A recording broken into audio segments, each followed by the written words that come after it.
From Radio Vermont, it's the Dave Graham Show on WDEV.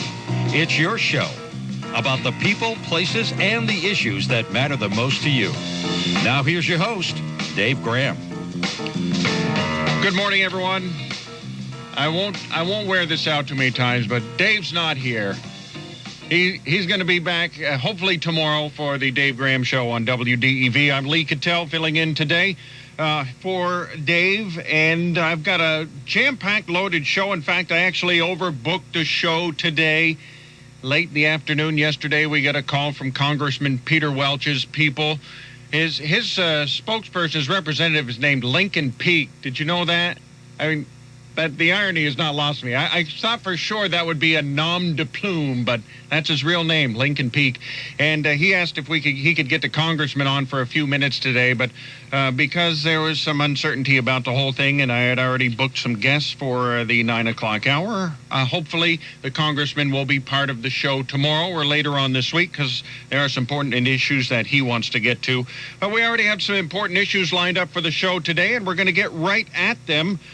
Well, over the weekend, there on Easter Sunday, a group of Islamic suicide bombers in Sri Lanka have set off a series of bombings. More than 300 people killed, about 500 people injured. And joining us on the line is terrorism expert Craig Winn to discuss the latest developments in this story. Craig, thanks for joining us on the Dave Graham Show on WDEV. My pleasure, Dave. Yes, my concern over what happens is primarily the fact that we never seem to learn. All of the voices coming out of Sri Lanka are trying to blame what happened on a international group or based upon the Islamic State or even Al-Qaeda. I mean, Al-Qaeda hasn't existed for years. Well, hey, Craig, let me ask you a couple questions here, because what's coming out of the news cycle today is that the ISIS has claimed responsibility. Do you believe that? No. And they're also saying that this is a response to the recent shooting at the Christchurch mosques in New Zealand. Do you believe that? No. No. Oh. No. It's the group that perpetrated this is very well known, and that portion of Sri Lanka, they actually come out of India. It is the National Organization for the Oneness of God. They became known when they desecrated Buddhist statues about a year ago. You can look them up on any Wikipedia page should you be interested. They are devoted to promoting fundamentalist Islam, to preaching Islam, and to telling the world that you either surrender to Islam or this will be your fate. They're fundamentalist Muslims, and like fundamentalist Muslims, it's ordained for them in the Quran to do what they did. They were following Muhammad's example. That's why they did it. It had nothing to do with the Islamic State, had nothing to do with what happened in the mosque in New Zealand. It was a one-off stupid young man who was a racist who took up arms and made his cause infinitely worse as a result of acting so rashly. But no, they would have done this had there never been a shooting in New Zealand. Do you think an event like this takes more than 5 weeks to prepare for? Is this the sort of thing that takes months to prepare for? Or talk about the organizational network that you believe was in Sri Lanka at the time. The group that perpetrated this has been around for about 15 years. They're simply one of 10,000 fundamentalist Islamic groups around the world. They all use names that indicate their devotion to Islam. This one has as its motto the Islamic prayer of confession. There is only one God, that is Allah, and Muhammad is his messenger. And they have been running organizations for most of that time. They're not idiots, although although their religion is the dumbest religion probably ever conceived by man.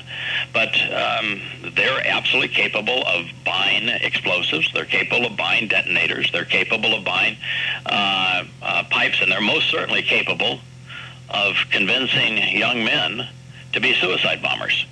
And so does it take some resources and some planning to buy the explosives and the detonators and indoctrinate people so that they think that killing in the name of their God is a good thing? Sure. But not a lot of it.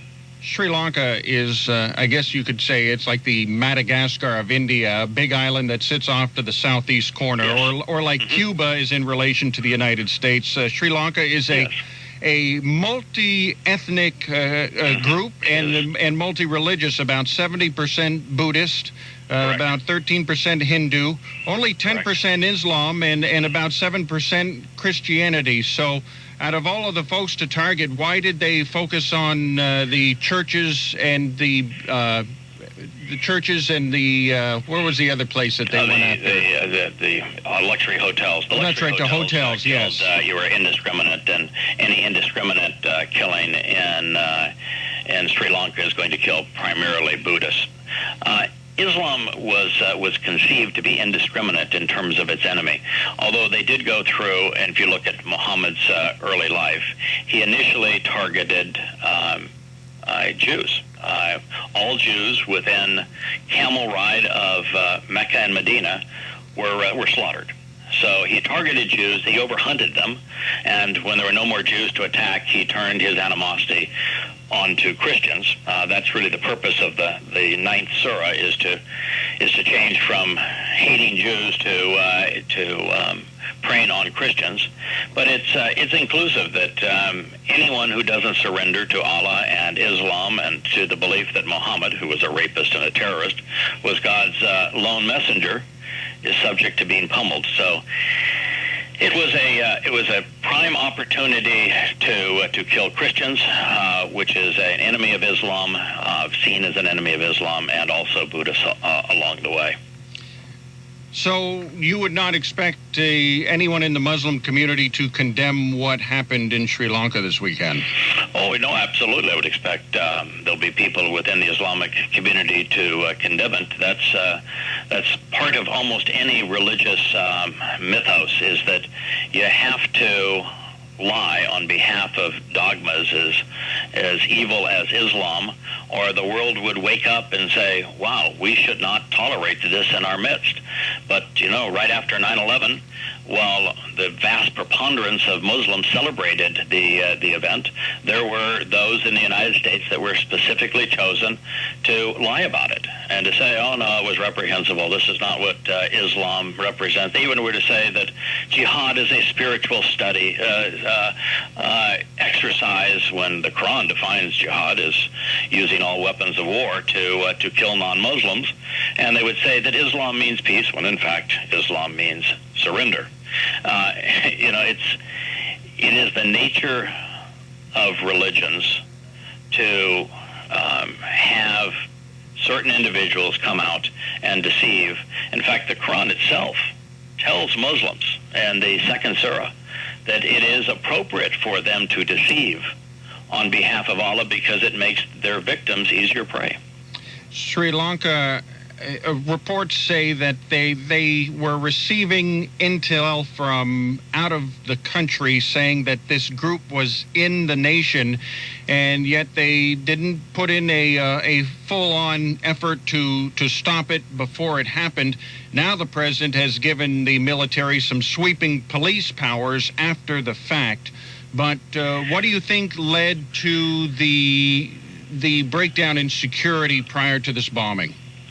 Well, the fact is that it's impossible for a free country to protect itself from the onslaught of a doctrine as deadly as is Islam.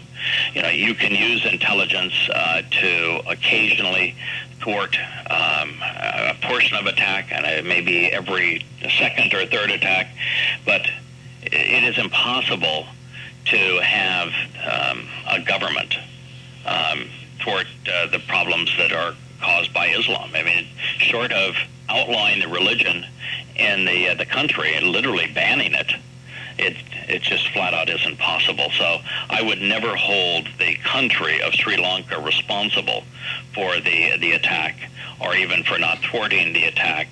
The responsible party is the fundamentalist Muslims who perpetrated it and who celebrate it.